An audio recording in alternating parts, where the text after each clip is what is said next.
The actions of one individual is not a reflection on our entire force that works hard every single day for the residents of the city of West Haven.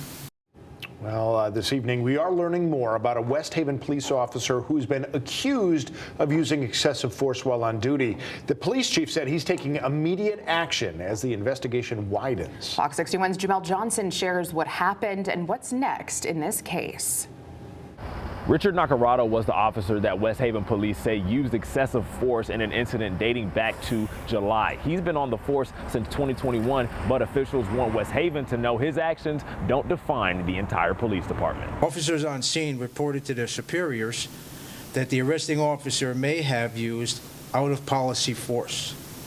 That one officer on the scene had to intervene in stopping the officer. Police Chief Joseph Perno says in July, Officer Nacarado and several other officers were called to a scene on Campbell Avenue for a report of an unwanted person at a business. As they tried removing the person from the business, other officers alleged Nacarado used excessive force and stepped in to stop him. The officer that intervened, we give a lot of credit to that officer for having the foresight and the ability to come forward and say what they saw.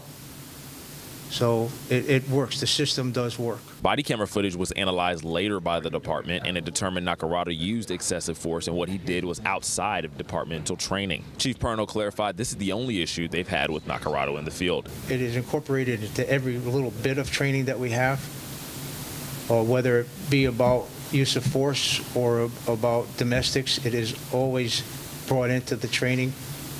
So it's something that they hear repeatedly.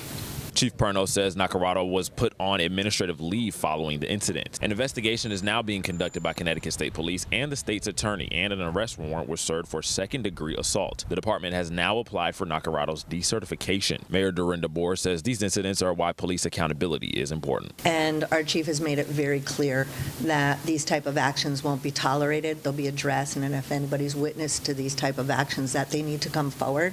And that's exactly what happened here. The actions of one individual is not a reflection on our entire force that works hard every single day for the residents of the city of West Haven. Officer Nacarado remains on administrative leave as the investigation is ongoing. There are some things that the police chief couldn't get into, like details of the body footage, the name of the business, and the type of injuries that happened as a result.